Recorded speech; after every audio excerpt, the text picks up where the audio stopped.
Hi, I'm Meshal Malik and you're watching Indus Special. The World Health Organization has called on countries to test to effectively fight the coronavirus. With over 700,000 people across the world infected and more than 33,000 who have lost their lives to the virus. Every single day, health experts are underlying how much more needs to be done to roll out massive testing. On today's show, we talk about two specific angles related to moving towards testing at a greater scale. Firstly, what is the global state of manufacturing test kits, and is there a shortage of testing equipment? Secondly, we talk about how countries can expand testing capabilities. Let's begin with our discussion and talk about what's happening on the side of demand and supply of testing kits. Joining us today for this conversation is Dr. Fawad Mohammad, who is a Global Health Research Fellow in the Chinese Center for Disease and Control, joining us in Beijing. He joins us from Mardan, Pakistan. Also joining us today is Mr. Alexis Poulin, who is an expert in European affairs, joining us from France. Mr. Klaus Jurgens, political analyst and a journalist, joining us from Austria. Thank you all for joining us and welcome to the show. Dr. Fawad Mohammad, I'd like to begin with you. Now, whenever we hear the narrative or whenever we hear of experts talking about how important testing is, we do hear this fear side by side that there might not be enough testing equipment. Do you think we've hit that stage globally where we're going to see a very extreme shortage of testing equipment in the coming days? Thank you, Meshal, for giving me the opportunity to talk on the diagnostic situation in Pakistan. So far, we are very thankful to China to provide us almost 50,000 diagnostic kits at the moment. It's very unfortunate for Pakistan. So far, we don't have any diagnostic industry to produce the indigenous diagnostic kits in Pakistan. So far, NUMS and some other research institute based in Punjab claimed to develop the diagnostic kits in Pakistan, but so far we don't have. And to my knowledge, we received the formal request from the National Institute of Health, Islamabad, on January 28 regarding the diagnostic help.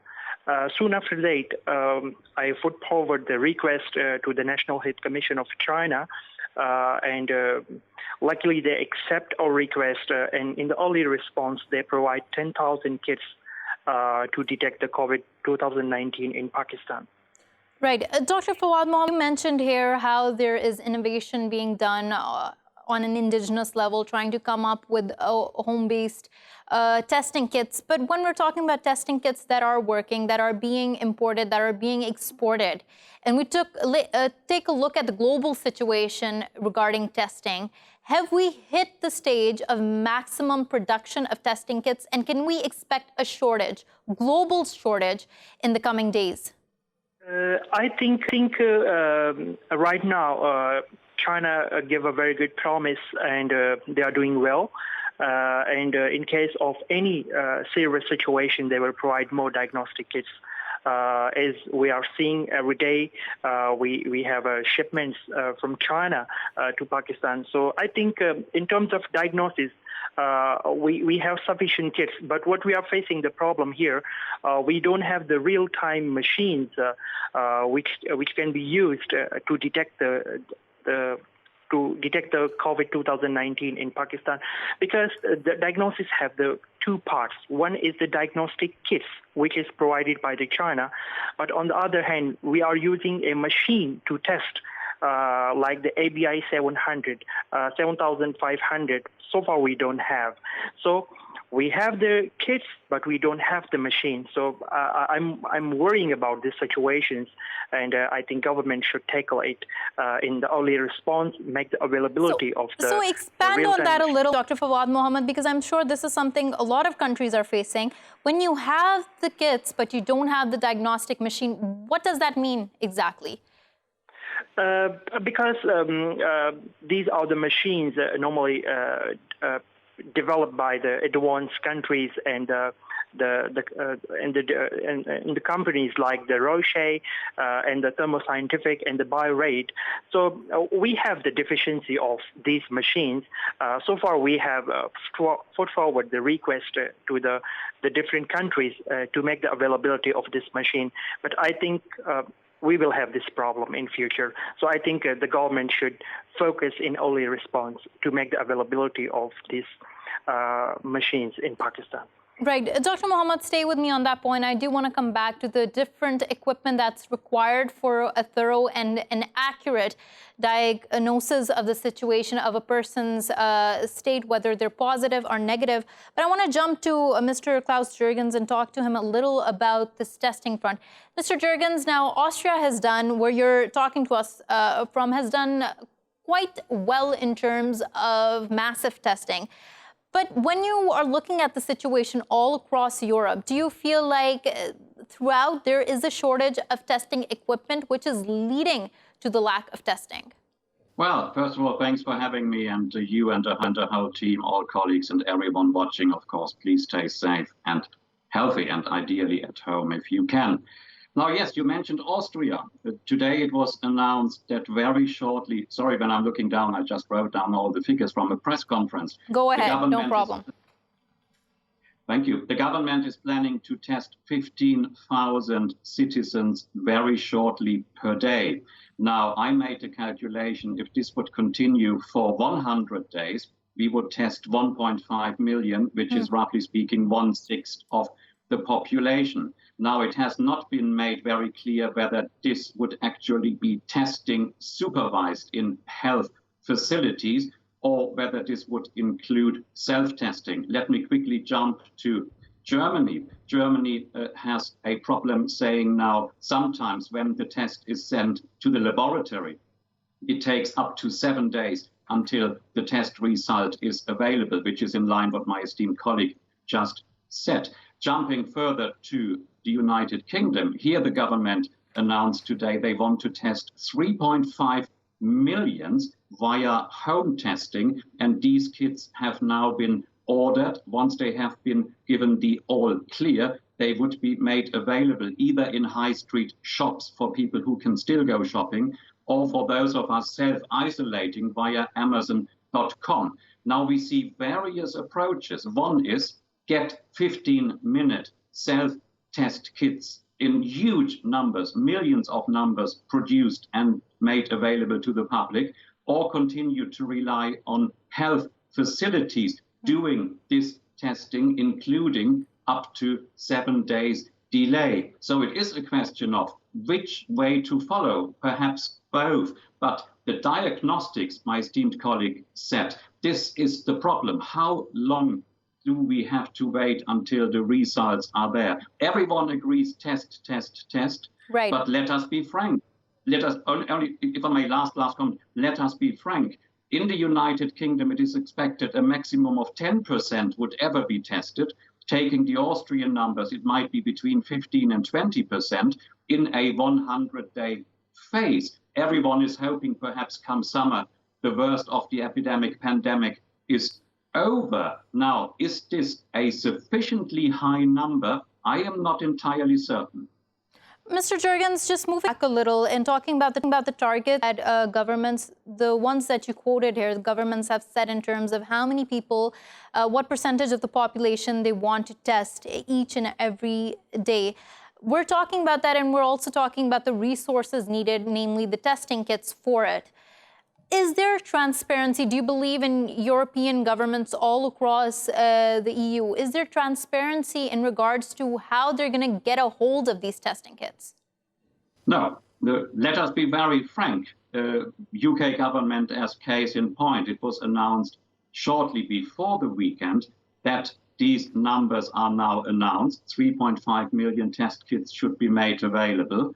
But not before Wednesday, the all clear would be given. I think sometimes the public is left pretty much in a cloud of who is producing the kits. How can we get them? Now, if I may jump to a fourth country, Turkey has announced it is one of the 3 countries globally having enough capacity to not only produce enough self-testing kits themselves, albeit importing, for example, from China, but already having exported 500,000 kits to the United States. I think it should be possible for European Union countries, with all the speed, the high technology everyone always says we have, to produce sufficiently enough test kits. This didn't happen yesterday. People knew that testing will become so important. And honestly, I think the European Union as a whole is waiting for very clear guidelines from Brussels, not only saying individual member states do what you want, but there could be a concerted effort. I think it can be done if it wants to be done. Right. I want to jump to Mr. Alexis Poulin. Mr. Poulin, thank you for waiting for your turn so patiently. But as we're talking about the transparency on the parts of the governments in terms of where they're getting their testing kits from, why is that so important? Why do you think it's essential to be transparent in that regard? Because a lot of people are demanding of their governments to give us proper figures, to give us exactly where these testing kits are coming from, and to determine the quality of these testing kits. Why is that important, especially given the recent reports we're hearing from different parts of the world? Well, it's all about the World Health Organization. They said that test is key, and because with tests you can have early detection, you can make sure that people who are asymptomatic, who have the disease, who have the virus, don't then get to meet other people. You can manage populations and you can treat population very early. Problem is that we were not prepared. In Europe, we don't have tests, we don't have masks, and we don't have enough bed for reanimation. So now we're, of course, getting a lot of tests, a lot of masks coming from China, but it appears that some of them are not working. In Spain, a lot of tests were not working. They said that they were only 30% sure of the results. So it's not enough. You can't just test people and not be sure of the results. So the whole question is about time. Do we take time to test correctly? And it will take a year or more. If you look at France, for example, it's about 70 million people. It can't be done in a week. Or do you want easy tests and make sure that you have at least a response, a rapid response at the heart of the crisis? I think people want to be tested, but correctly. Right. They want to know if they have disease or not. And also, it is not clear if you have the disease and how long you bear the virus and how long you actually can be a danger for other people. There is a lot of unknown about the coronavirus still now. And test, of course, is key in developing a very qualified response. Right.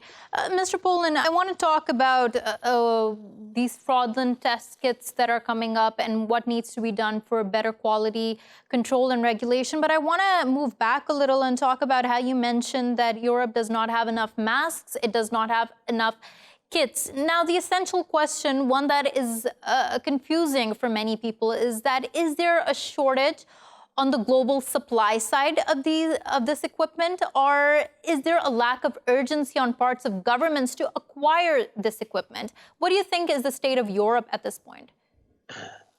I think it's both. It was unpreparation, of course.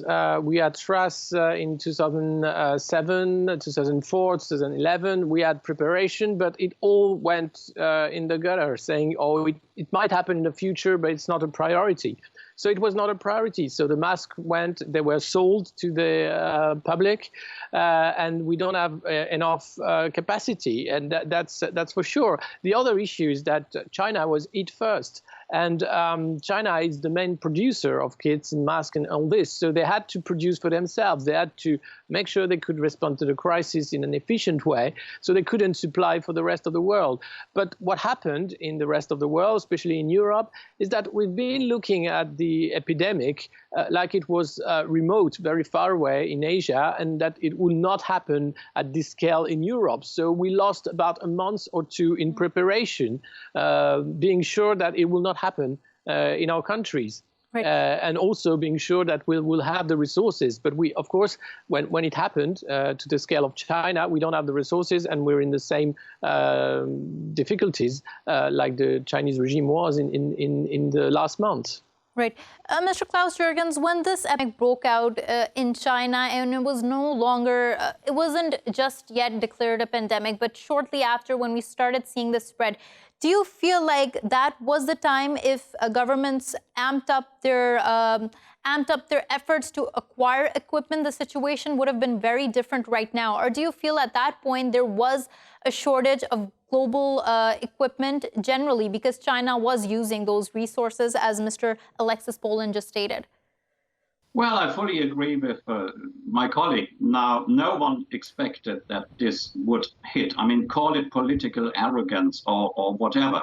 I'm not in the blame game now, but there were parts in Europe, and you probably know which one I'm talking about, where the skiing season was in full swing until the 15th of March, where everyone knew completely Italy is under lockdown. And now I think Europe's crisis management was at an alarmingly non-prepared point. Now, this could have been avoided. I don't have a crystal ball. You know, armchair journalism, if you might say, from the Home Office today. My side, Right. of course, not yours, colleagues. But there was a huge deficiency. Now, I think the capacities would have been there. Think about 2 months at full production, maybe even some companies with government incentives changing production lines. Maybe not 100% testing, maybe not 50%, but definitely the first 10 or 20%. I truly believe in this. Right. Now, of course, I'm asking this question, as you mentioned, there's no point in dwelling on the past, but it's also important to reiterate the pieces of information which could perhaps change pandemic preparedness in the future. And I think it's a learning process, and all countries need to critically engage with that.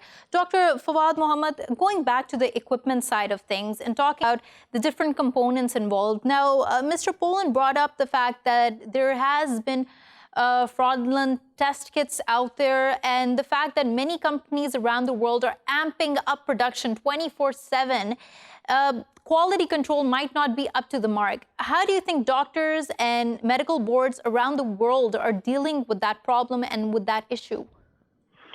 Yes, so far in Pakistan, we're also facing some challenges to optimize the protocol to detect accurately the COVID-19 in different patients. So in Pakistan, to be very frankly, we don't have the quality control system to monitor the diagnostics in Pakistan. In previous cases, like in HCV, in dengue, and the other pathogens, we have kits, but sometimes it gives false positive or false negative results. In case of COVID-19, Pakistan got the diagnostic kits from the BGI and the Censure company. It's the FDA-approved diagnostics. So I think, we will have less false positive and false negative cases. But this is the short-term solutions. To develop a sustainable solution and to avoid. Now, when we're talking about the standard that we met in terms of quality control, what is the global standard? You also mentioned FDA regulation when it comes to kits. What is that standard? Can you just brief us on that shortly? The FDA and is the U.S. Quality Control Institute, and which monitor all the diagnostics worldwide. Then we have the CFDA, the China Federal, the CFDA in China, to monitor all the diagnostics in China. But in Pakistan, so far we don't have any such monitoring institute in Pakistan. Though we have the DREP, we have troubleshoots in diagnosis. Right. Though the whole population is also poor, and we have another burden of the false positive and false negative. That's why when there is any disease happen, right. so the people go for many testing, right. like initially they do the IVD-based diagnosis, then they move for the ELISA, and right. finally they can go for the PCR. So this is very serious problem for Pakistan, right. not for COVID, but for the other diseases as well. Right. Dr. Fawad Mohammad, thank you so much for providing your insight into this matter and giving us a concise overview of what is happening in terms of the production of kits and the quality control of kits. Mr. Alexis Poulin, now this lockdown, the global lockdown that we're seeing is going to be a long-term issue. Many experts have already put that information out. We have to prepare for COVID-19 and accept it that this has come into our lives and prepare accordingly. Now, what are some of the conversations at a global level, at a governmental level that are coming up in terms of expanding the production of equipment and acquiring more equipment for the future? Well, I think it's every country is trying to work for itself. There is no global response. You can see America is in dire need for test masks and equipment, just like Europe. And China basically has just a few months of advance because they had the big wave before us, so they can supply. But this is here to stay, as you said, and for the long term. And right now, I think it's half of the humanity is in confinement, trying to stay at home to not have the virus on the streets. It can't be forever, of course. It's going to be for 1 month, 2 months. After that, when we go out, the virus will still be there. There will still be no vaccine. And we don't have the correct response. Right now, all governments across the world are trying to get equipped, make sure they will have enough tests, make sure they will have enough protection equipment for the medics, but for the people, the random people, it will take time. And of course, we will have to change our habits, the way we interact all together. Right. I'm not sure that we will be able to reopen cinemas or open air concert or all this or football matches anytime soon. So the virus is here to stay, as you said, and we'll have to adapt. Mr. Klaus Jurgens, following from what Mr. Poulin stated here, now this is a changing of the old world order. We're going to see something new emerge out of the post-COVID-19 era completely. But talking about the state now, it can be more alarming than it is. Why do you think this disorganization still continues to happen all across the world when we're slapped right in the midst of a pandemic? What do you think are some of the reasons why there's so much disorganization? Very tough question. Try to answer very briefly. On the one hand, of course, governments were and are very reluctant to impose drastic sanctions because A, they know it is against their understanding of how modern societies, free societies should be run. On the other hand, they realized it can't just be forgotten. It will not go away by itself. Perhaps some of us perhaps were hoping that this might happen. So the disorganization is based on various approaches to how daily life should be run. May I come back for half a minute to the United Kingdom? The United Kingdom thought we have to wait until we know when the virus might be peaking to let our people go about their normal lives as long as possible. At the same time, then come about with drastic measures. Only one country. Other countries reacted differently. What everyone was forgetting, you need the testing kits, you need masks, you need hospitals, you need a perfectly functioning health sector. And I think this is one of the biggest lessons we all can learn. And unfortunately, some countries will be initially better prepared unless the UN and the WHO step in. A functioning health service must A, be open to everyone, regardless of financial means, and B, be prepared for a pandemic of these huge global proportions. I hope this is one of the positive outcomes of a very sad situation. We have to rethink how to manage health. B, countries must cooperate. There is no more north, south, right. east, west. If this is what people understand, perhaps, God forbid, but maybe there will be another such situation. We should all be much, much better prepared. The key word here is solidarity. There's no point now. You mentioned, don't go back into the past. We can blame now. Where did it happen? Where did it originate from? Who transmitted it? Who was the first person? This is now too late. We must make sure we know about it in order to prevent it. Definitely. It's very, very difficult, but disorganization is the understatement. Definitely. Yes. Yeah, Ms. Jurgens, I agree with you there completely that one of the lessons that needs to be drawn out, one of the most important lessons, is that we need to rework on how we prioritize our health systems, especially since many organizations, well before COVID-19, have predicted that we will see more frequent pandemics. And it seemed like the world didn't learn then and there when these reports was coming out. We can only hope that after this crisis, the world learns and amps up its services accordingly. Thank you so much, Mr. Klaus Jurgens, for joining us from Austria, Mr. Alexis Poulin for taking out the time and talking to us from France. We're going to go for a short break. When we come back, we will talk about how countries can expand their testing facilities. Stay with us.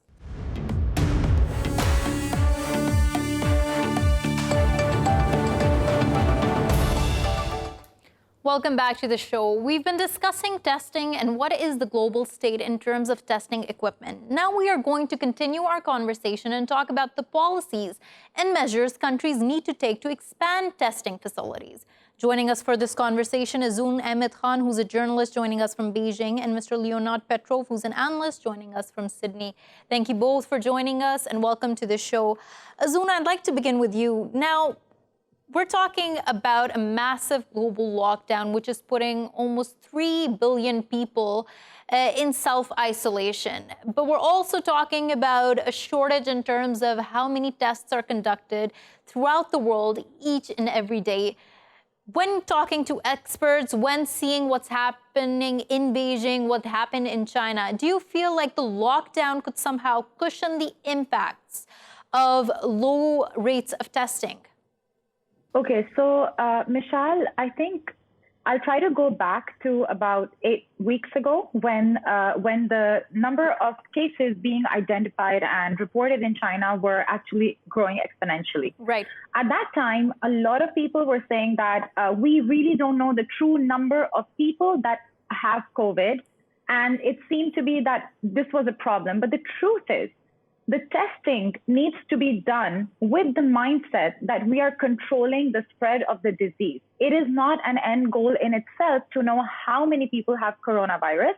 It is a means to be able to control and to be able to impact positively the number of people that are losing their lives, essentially speaking, and to facilitate the health system.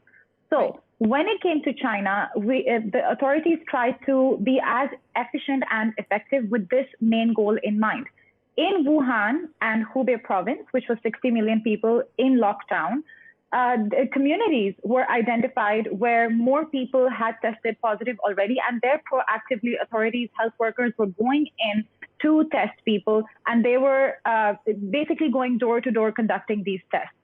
Outside, especially places where a lot of people had not tested positive, for instance, in Beijing, they were not going door to door unless within a housing authority, more cases had been found to be positive. Otherwise, testing was done by checking people's temperatures on every entrance. For instance, when I would go to buy groceries or for anything urgent, my temperature was checked when I was exiting my housing compound, when I was entering any shop, any healthcare facility, or if I was using the subway or bus. So on average, my temperature was being checked 4 to 6 times every time I left the house to do something urgent. Right. Again, in this period, people were also self-quarantining. So there were ways in which testing was conducted to facilitate the broader agenda to keep more lives safe. Right. Zoon, you put out a number of important points, actually citing the case of China here. I just want a quick follow-up to what you've said. Now, many people, if not assume, but they feel like if they're being screened, they don't need to be tested. What is the verdict out on that? Does testing, should screening be a prerequisite to testing, or how do we try to differentiate between the both? Screening is a prerequisite to testing. So for instance, if I had shown a fever at any of these points where my temperature was being checked, I would be directed to a fever clinic, or they even had certain facilities within area, like in tents, many kiosks were set up. I would be taken there, there would be another test, which is like a nasal test that's done prior to COVID test.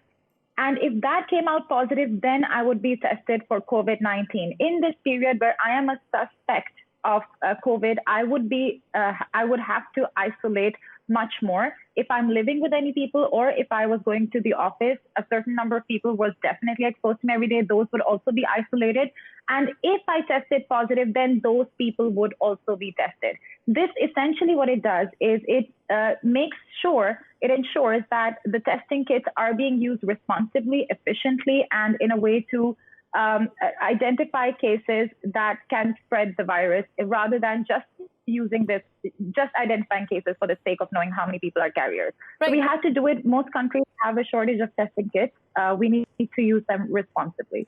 Now, the conundrum here and the complexity of the situation comes into being when many COVID-19 patients can also be asymptomatic, not showing up symptoms. That's where testing really becomes crucial, isn't it? That is very, very true. Because someone like myself, if I'm going out without precautions, so see, one possibility is that I have symptoms, I am showing a fever, and I go out and then they identify me. But there is that other possibility that you just mentioned, that I'm asymptomatic and I'm going out, and despite my fever being checked, maybe there are 20 to 30% people that pass through those checks without being caught, and they're carriers. They're spreading it wherever they're going. This is why unconditional self-quarantining and keeping your contact to other people as minimum as possible is required. And the 2-week period is a recommendation. It's an incubation period. If you are limiting your exposure to the virus as well during this period, then it's entirely possible that even if you're a carrier, you're keeping a distance, you're wearing a mask, you're not going out unnecessarily, you're not spreading it that much, and you are less likely to catch it as well. Right. So this is all caution. There's no 100%, unfortunately, in this process. Right. Zoon, thank you for differentiating between why it's necessary to self-quarantine, even if you are being screened continuously, because, of course, there are many cases in which you might not show symptoms.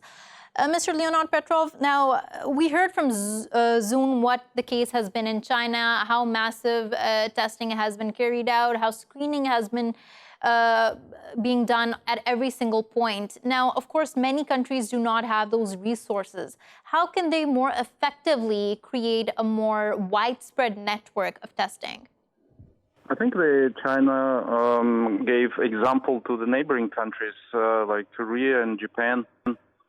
Taiwan, everyone predicted that Taiwan would be a nightmare in terms of the coronavirus, but it didn't. Taiwan showed very few numbers of contaminations, and South Korea also was known for the most aggressive testing. South Korea demonstrated the so-called 3T strategy to trace, to track, right, to test, and to treat people. They have been testing about 15,000 people per day. Altogether, almost 1/3 of a million people has been tested. And South Koreans try to use innovative technologies into tracing. They use the Bluetooth function of the mobile phones when they know that who has been connecting with anyone, and they can trace people who have been identified as positive. To inform those who the person has been in contact in the previous 48 hours. In Japan, it has been the opposite. We saw that the number of tests were done definitely lower than it was in China and in South Korea. And only these days it looks like Japan, after postponing the Olympic Games until the next year, they do it in a more open way. And Japan is now considering closing the borders, preventing foreigners from coming to Japan, and South Korea is trying to do the same. So I think it's a combination of factors and strategies, both to test, to trace, to treat people, and of course share information. And I believe that in South Korea, Taiwan, and Japan, it was much easier than in China, which tried to initially to be more secretive and control the information. And even these days, when China is distributing the ashes of the died people, it looks like there's a mismatch between the number of urns with ashes and the statistics of people who died from coronavirus. All right. Mr. Petrov, just going to move back a little. And since you stated here how technology is being used to have more effective testing, more effective tracing of people, I want to put the case of the United States in the spotlight here. Now, New York City has become the epicenter of COVID-19, and we are talking about a country which has very advanced forms of technology. It has a huge amount of resources. What do you think can be learned from the case of the United States in trying to change the way testing is being performed? Well, the United States is the richest country in the world with probably the largest number of poor people. That's what explains the number of deaths so far. Almost 3,000 deaths it's just unforgivable. Obviously, there was a failure of governance. The technology which the United States has was not used in a timely manner. The investment into the healthcare also obviously gone wrong, with so many people simply missing the access to healthcare and not going to see the doctor on time. So it's very difficult to claim that the United States is on the avant-garde. The country which has the most advanced technologies really use it properly for its people. Right. Zoon, I want to put this same question to you because, of course, a comparative analysis between countries is essential to see what countries can do right and what countries can learn from. Where do you think that the United States is going wrong in terms of increasing its testing capabilities? Meshal, I think before the testing capabilities comes in the question of how willing were they to implement a lockdown, which was a successful policy in China. When China decided to lock down a province of 60 million people, governments, especially Western countries, were extremely critical and saw this as a violation of basic rights of people. Now, having this mindset, obviously, they have their reasons. They have a way of thinking about how they want to manage situations, and it could be different from China. But the fact that they had this mindset made it extremely difficult for them to make that decision to begin with. And I think there we see why the spread was so widespread. And in Europe, for example, again, we see that countries' governments were slow to react. And it also makes sense because they knew that there would be immense economic implications for a decision, such as a lockdown and limiting people's flow, travel, etc. So I think, number one, that is where there was a disadvantage in the beginning. When things could have been controlled, they were not. And secondly, China also has, compared to the US, the advantage of a system that is pretty much centralized in terms of managing resources. Right. For example, in Wuhan and Hubei, there were cities, there were teams with their equipment coming to areas, being sent to areas to set up the entire, whatever they require. For example, the temporary hospitals had teams from other cities coming into places that required. So this kind of a centralized mindset gave China an edge to be able to manage its resources in a better way. And I think this is something definitely that countries can learn from. Right. Mr. Petrov, one last question before we wind up the show here. Do you feel like this lesson that should have been learned is now, of course, being put in motion with full effect, with full power across the world, which is a complete lockdown and then test, test, and test? Well, absolutely. This disaster nobody could have predicted. People were preparing for World War III, stockpiling nuclear devices and preparing to fight, but now they have to fight a completely different war. So what lesson we can learn from all this is that the international cooperation has been lacking, and governments, particularly from the G7, from G20, have been focusing on the wrong direction. They should have used their resources to boost the healthcare systems, to improve the to improve the multinational cooperation in, well, ecology, in energy, in food security, things which help people to boost their immune system, to live better and healthier lives, Right. rather than surviving and spending their time working hard, earning the means for survival. So I think the world, and I hope the world, will learn the lesson from this tragedy. Definitely. If only the world had invested more in pandemic preparedness than in violence and conflict, we might have been seeing a very different situation right now. Thank you so much, Mr. Leonid Petrov, for joining us from Sydney, Zoon Ahmad Khan for joining us from Beijing. Thank you for watching Indus Special. Stay home, stay safe, and we will see you again tomorrow with more stories. Till then, goodbye and take care.